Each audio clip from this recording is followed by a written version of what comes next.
ফিলিস্তিনের অবরুদ্ধ গাজা ভূখণ্ডের রাফা ক্রসিং বন্ধের জন্য ইসরায়েলকে দায়ী করেছে মিশর। এর আগে গাজার লাইফ লাইন বলে পরিচিত এই ক্রসিং বন্ধের জন্য মিশরকে অভিযুক্ত করেছিল ইসরায়েল। বুধবার এক প্রতিবেদনে এই তথ্য জানিয়েছে বার্তা সংস্থা আনাদোলু।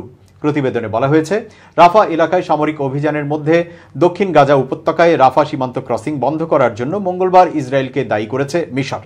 দেশটির পররাষ্ট্র মন্ত্রণালয় এক বিবৃতিতে বলেছে, গাজা উপত্যকায় ফিলিস্তিনিরা যে মানবিক বিপর্যয়ের সম্মুখীন হয়েছে তার জন্য একমাত্র ইসরায়েল দায়ী।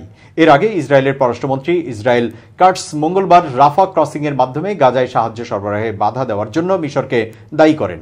এ সময় রাফা ক্রসিং এর মাধ্যমে সহায়তা সরবরাহ পুনরায় চালু করার আহ্বানও জানান তিনি। মিশরের পররাষ্ট্র মন্ত্রণালয়ের বিবৃতিতে বলা হয়েছে, পররাষ্ট্রমন্ত্রী সামেহ শকরি ইসরায়েলের তথ্য বিকৃত করা এবং দায়িত্ব এড়ানোর নীতি প্রত্যাখ্যান করেছেন।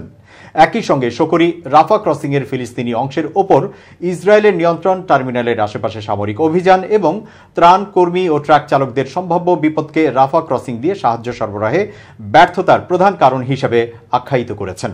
তিনি গাজা উপত্যকায় নজিরবিহীন মানবিক সংকটের জন্য মিশরের ওপর দায়ভার চাপানোর জন্য ইসরায়েলের মরিয়া প্রচেষ্টার নিন্দাও করেছেন। এর আগে গত সপ্তাহে অবরুদ্ধ গাজা উপত্যকার দক্ষিণাঞ্চলীয় রাফা শহরের একাংশ খালি করে দিতে সেখানে বসবাসরত ফিলিস্তিনি বেসামরিক নাগরিকদের প্রতি নির্দেশ দেয় ইসরায়েল। ইসরায়েলের প্রতিরক্ষা বাহিনীর নির্দেশের পর রাফা পূর্বাঞ্চল থেকে বহু মানুষ সরে যেতে শুরু করেন। পরে গাজার সঙ্গে মিশরের সীমান্তে অবস্থিত রাফা ক্রসিং এর দখল নেয় ইসরায়েলের প্রতিরক্ষা বাহিনী আইডিএফ। রাফা ক্রসিং এর এক পাশে গাজা, অন্য পাশে মিশরের সিনাই উপদ্বীপ।